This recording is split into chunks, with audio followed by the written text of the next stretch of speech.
Marshal Cole Ramsey had seen plenty of blood spilled in the name of justice. He'd stood over burning cabins, pulled orphans from the wreckage of border skirmishes, and sent more than a few killers to meet their maker. But nothing prepared him for what he rode into near Dry Creek that morning. The sun had barely cleared the jagged ridgelines when he spotted the smoke. It rose in thick black ribbons from the low hills just north of the wagon trail, an eerie sign in the quiet stillness of dawn. His horse, Dusty, snorted uneasily beneath him, the scent of scorched wood thick in the dry desert air. Cole kicked him gently into a trot, one hand resting on the grip of his revolver, the other lowering the brim of his hat against the rising glare. What he found was the aftermath of a quick and brutal raid. A supply wagon, overturned and splintered, lay in the dust like a gutted animal. 2 oxen lay motionless in their harnesses, arrows protruding from their sides.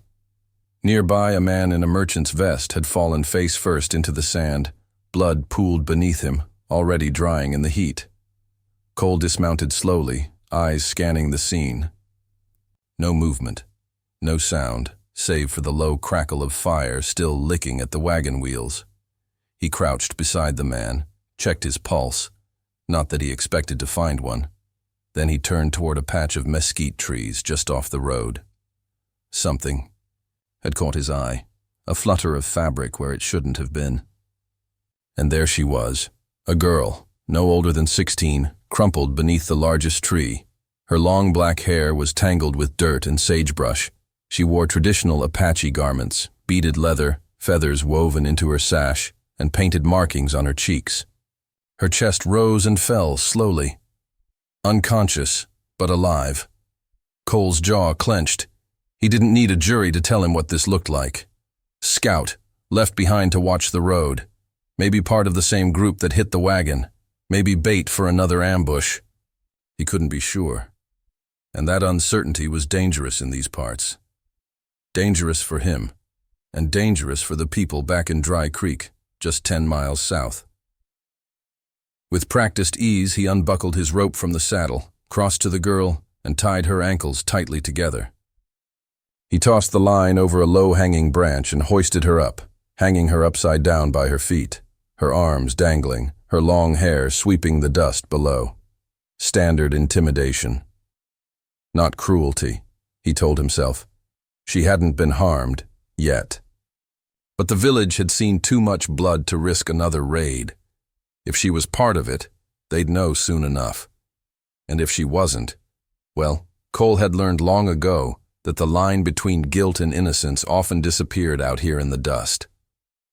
He stood back, arms crossed, studying her. She didn't stir. A breeze rustled the dry leaves overhead. The fires behind him crackled into ash. Somewhere in the distance, a hawk cried out over the canyon. Cole tipped his hat back and sighed. God help us if I'm wrong. He turned to mount Dusty again, but something in his gut twisted. This didn't feel like justice. It felt like the start of something he couldn't yet name. Marshal Cole Ramsey kept glancing over his shoulder on the ride back to Dry Creek, though the girl hanging from the tree branch never moved a muscle. The image stuck in his mind, her still form swaying slightly in the breeze like a feather caught in a web. He hadn't enjoyed tying her up like that. He never enjoyed any of this work. But in the desert, hesitation got people killed. And in a town as small and scared as Dry Creek, fear was the law long before he was. By the time he returned with a few men from the village and a water flask, the sun was higher, hotter. Flies buzzed in the air. One of the ranchers, Tom Greeley, muttered, "You sure she's even alive, Marshal?" Cole didn't answer. He walked ahead, heart ticking like a pocket watch. And then, just before he stepped into the clearing, he heard it. Not crying, not shouting, singing, soft, clear, steady. A voice rising and falling like wind through canyon stone. The words were not English, Apache no doubt, but the emotion, sorrow, defiance, pride, cut straight through the language barrier. The men behind him stopped walking. Even Dusty seemed to still beneath his reins. There she was, still hanging upside down, her eyes closed now, but her lips moving. The melody was strange, haunting, unlike anything Cole had heard. It wasn't a prayer for mercy. It wasn't begging. It was something older, something sacred. The village men shifted uncomfortably. "What the hell is she doing?" Tom asked. Cole didn't reply. He walked to the tree and stood beneath her, watching her face. The girl didn't acknowledge him. She just kept singing, as if time itself had slowed to listen. He raised a hand slowly and motioned to the others. "Cut her down," Tom blinked. "What?" I said, "Cut her down. Now." "She could be bait, Cole. And you think keeping her up there makes us civilized?" Cole growled. "She's a girl, tied, unarmed, and singing. That sound like a threat to you?" A pause. Then a knife flashed in the sun, and the rope was sliced. Cole caught her before she hit the ground, easing her gently into the sand. Her eyes fluttered open for the first time, dark and unreadable. Her lips still moved, the song now little more than a hum, but she met Cole's gaze squarely. There was no fear in her expression, only fire. "Water," Cole said. One of the men handed him the flask. He brought it to her lips, and she drank slowly, never looking away. When she finished, she said one word, voice raspy but firm. "Why?" Cole furrowed his brow. "Why what?" She pointed upward with her bound hands. "Hang me, like Coyote?" Cole looked away, jaw tightening. "Thought you were a scout. Maybe still do. But I don't hang people for the hell of it." "You afraid?" she said. The words hit harder than he expected. "Yeah," he admitted, squatting beside her. "A lot of folks here are." She nodded, as if that explained everything. "I sing for them," she said quietly, "so they remember who we are." Cole stared at her, unable to speak. Behind him, the others murmured. The girl wasn't screaming, wasn't crying, wasn't even begging for freedom. She was teaching. Even bound and bloodied, she was teaching. Cole stood slowly, brushing the dust from his coat. "We take her back," he said to the others. "Not as a prisoner, not like this." Tom raised an eyebrow. "So what is she then?" Cole looked back at the girl, who now sat upright in the sand, her chin high and proud. He didn't have an answer yet, but something told him. She did. By the time Marshal Cole Ramsey brought the Apache girl into Dry Creek, the town was already buzzing. News traveled faster than wildfire on dry brush. Someone had seen the marshal riding in with a girl tied across his saddle. Someone else swore they heard her singing even from the edge of town. By dusk, every porch was filled with curious eyes, and every whisper carried her name, though no one knew it yet. Cole didn't put her in a cell. He brought her to the old livery barn, cleared out a stall, and laid down blankets. She didn't protest. She didn't ask questions. She simply sat in the corner, her legs folded neatly beneath her, her gaze distant, watching, listening. Later that evening, the first visitors came. Not officials, not outlaws, children. 2 of them, barefoot, sunburned, no older than 10, stood just outside the stall, peeking through the slats. The girl noticed them immediately but said nothing. Then she began to hum. Not a full song this time. Just a quiet melody, rising and falling like a lullaby carried on the wind. The children froze. Then slowly they inched closer. One sat down, cross-legged in the hay. The other followed. By the time Cole returned with a lantern and a fresh canteen of water, he found the 3 of them sitting in silence, the children staring at her like she was telling stories through sound alone. "What's this now?" he asked gently. The girl looked up, her face unreadable. "They come. I sing," the older boy piped up. She sang about a hawk and a mountain. I didn't know what the words meant, but I could feel it. Cole hesitated. Something about the boy's words sent a chill down his spine. That was the power of her voice. It bypassed language entirely. Soon, others came. A farmer's wife. An old veteran who had once fought the Apache and walked with a limp. The preacher's youngest daughter. They came in 1s and 2s, pretending they had errands nearby, but their feet always stopped at the barn. Always turned toward the girl. She didn't speak much, but she sang. Every time someone new appeared, she sang something different. Sometimes mournful, sometimes soft. One song made the preacher's wife weep and rush out of the barn, covering her face. Cole watched it all from the shadows. He had expected resistance, anger, maybe even a mob. But instead, the town listened. That night, he sat on a bale of hay across from her and asked, "Why do you sing for them?" She tilted her head, thoughtful. "Your people listen more to music than to words. Words lie. Music does not." Cole chewed on that a moment. "And what are you trying to tell them?" "That I am not enemy," she said. "Not all of us are. You think a few songs are going to undo all the fear? The raids? The killings?" She looked him straight in the eye. "No, but it is start, and somehow..." He believed her. The next morning she sang again, this time outside. Cole had cut her bindings, though she didn't run. She simply stood beneath the open sky, arms raised slightly, and let her voice carry over the rooftops and dry fields. And the people came again, not to watch, but to listen. Whispers spread like dust on the wind. She's not a threat. She's a teacher. She sings like she remembers the land before we came.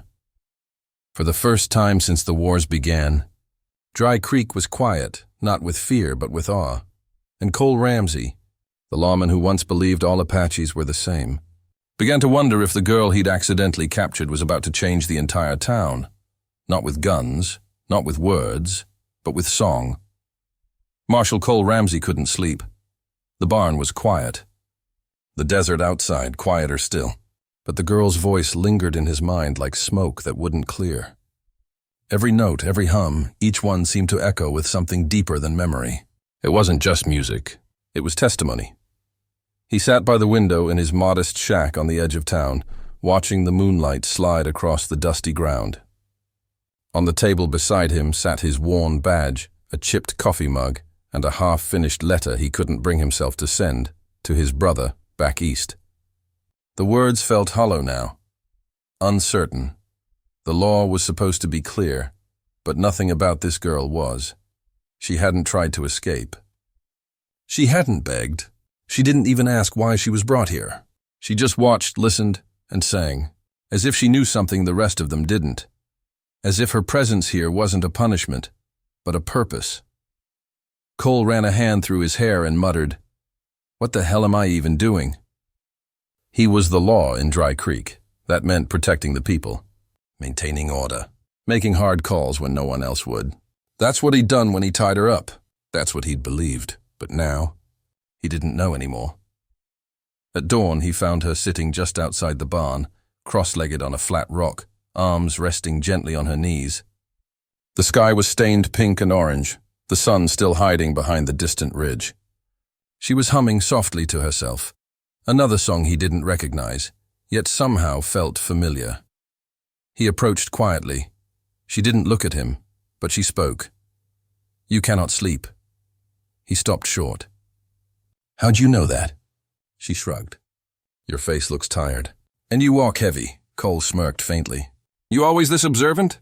"Only when people lie to themselves." That stopped him cold. He sat down across from her, elbows resting on his knees. For a moment, neither of them spoke. Just the chirp of morning birds and the wind whispering through brittle sagebrush. "What's your name?" he asked finally. She hesitated. "Then Ayasha. It means something, doesn't it?" "Yes," she said. "It means little one. My grandmother named me. I was the last child born before the soldiers came." Cole exhaled slowly. "Why were you out there alone, Ayasha?" "Why the ceremonial dress? Why sing instead of run?" She looked up at him, and in her eyes he saw no fear, just calm certainty.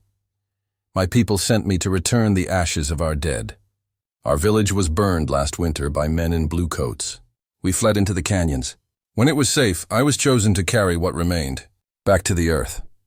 Cole's throat tightened. She continued, "I was not part of the raid. I do not know who did that to the wagon. But I know you thought I was one of them. That is why you hung me." He lowered his eyes.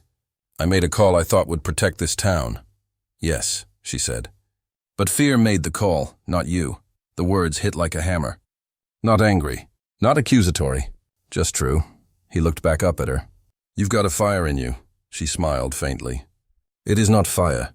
It is memory. You cannot kill memory with rope." Cole stood, his heart heavier than it had been in years. "Would you speak to the council tonight?" he asked. "There are folks who need to hear what you just told me." "I will," she said. "But I will sing it. They'll understand better that way." He nodded. As he walked away, Cole realized something unsettling. He wasn't doubting her anymore. He was doubting himself. That evening, the Dry Creek Village Council gathered in the old meeting hall, a rough-hewn wooden building where generations of settlers had come to make decisions and settle disputes. Tonight, however, the usual tension and mistrust that filled the room was replaced by a curious hush. Marshal Cole Ramsey stood at the edge, his eyes fixed on Ayesha as she entered with quiet confidence. She wore no restraints, just her traditional Apache garments, the beads and feathers catching the flicker of the oil lamps. She carried herself with the grace of someone who had lived through loss and hardship, yet still held on to her dignity. The council was made up of the town's elders, men and women who had seen more winters than springs, and who held the power to decide the fate of strangers, and sometimes friends. For years, they had viewed the Apache as enemies, shadows lurking beyond the horizon, responsible for every theft, every death. Tonight, they would have to listen to one face-to-face. Cole stepped forward. "This is Ayesha. She is not a scout or a raider. She is a survivor. She came here to sing, to tell her story." Murmurs rippled through the room. One elder, a grizzled man with silver hair named Thomas Brackett, cleared his throat and said, "And why should we believe a woman from the Apache tribe? They've attacked us for years." Ayesha's eyes met his without hesitation. She lifted her chin. "Because I am not here to fight." She took a deep breath, then began to sing. Her voice filled the room, soft at first, then rising in strength and clarity. The song told of burning villages, of families torn apart, of lands scorched by war and neglect. It was a song of pain, but also of hope. Hope for peace, for understanding, for a future beyond bloodshed. The council sat motionless, the years of fear and anger melting away with each note. Some closed their eyes, others stared at the floor, overwhelmed by the raw truth in her voice. When she finished, the silence was profound. Finally, Elder Brackett spoke again, his voice softer. "I heard the stories from my father. I never believed them true. But your song, it carries the weight of truth." The others nodded slowly. A woman, Martha Langley, added, "Perhaps it's time we stopped seeing enemies where there are none." Cole stepped beside Ayesha. "She asks only for sanctuary, and for a chance to teach us what she knows." Not with guns, but with stories and songs, the council deliberated late into the night. Some argued that trusting her was dangerous. Others believed this could be the beginning of healing. At last, the decision was unanimous. Ayesha was welcomed as a guest of Dry Creek. Outside, the desert stars shimmered bright and endless. Cole watched as Ayesha stepped out into the cool night air, her eyes reflecting the constellations overhead. "Thank you," she said quietly. "For what?" Cole asked. "For being willing to listen." He nodded, feeling the weight of the night settle on his shoulders. "This is just the start," he said. "But maybe, just maybe, we're ready." And for the first time in a long while, Cole Ramsey felt the fragile stirrings of hope. Days turned into weeks, and Dry Creek began to change, not in grand gestures, but in quiet ways that mattered most. The villagers no longer whispered fearfully about the Apache. Instead, they spoke of Ayesha, the girl who had come with nothing but her voice and a story to tell. She taught the children songs in her language, their laughter ringing through the dusty streets as they clumsily tried to repeat the strange, beautiful words. At the general store, old Mr. Jenkins asked her to sing again, and even the preacher found himself listening with a softening heart. Marshal Cole Ramsey watched it all, sometimes amazed, sometimes humbled. The same girl he had once captured and hung from a tree had become a bridge between two worlds. One afternoon, a rider came from the military outpost, bearing an official letter. Cole read it carefully, then gathered the village leaders in the meeting hall. The letter confirmed what Ayasha had said. The Apache village she had described had indeed been burned in a raid carried out by a misguided regiment, blamed for stirring rebellion. The soldiers responsible had been reassigned, and an investigation was underway. Cole folded the letter, a mixture of relief and sorrow washing over him. "I never wanted this," he said quietly to Ayasha as they stood outside under the wide sky. "I thought I was doing my duty, but all I did was add to the pain." She smiled gently. "You listened. That is more than many have done." Cole reached out and shook her hand, a promise, unspoken, but understood. In the weeks that followed, Ayasha's songs became part of Dry Creek's daily life. The harvest festival included a song of thanks to the land and the ancestors. The elders began to recognize the wisdom in her stories, and even the younger men, once wary, joined her around the fire to hear tales of courage, survival, and hope. For Ayasha, this was more than acceptance. It was a chance to heal wounds that ran deeper than the scars on her skin. And for Cole, it was a lesson he would never forget, that justice was not always about punishment, but sometimes about understanding. The day came when Ayasha prepared to return to her people, not as a prisoner, but as a teacher and a symbol of hope. The village gathered to say goodbye, their faces filled with gratitude and newfound respect. Cole stood by her side. "You'll come back, won't you?" She looked out toward the horizon, the desert sun warming her face. "When the songs call me." As she rode away, Dusty at her side, the villagers watched in silence. The fear that once gripped Dry Creek had been replaced by something stronger, trust. And so, a story born in fear ended in friendship, because sometimes the greatest battles are not fought with guns, but with courage, compassion, and a song that refuses to be silenced. Marshal Cole Ramsey never forgot the Apache girl who changed everything. He stopped calling her Apache girl. He started calling her teacher.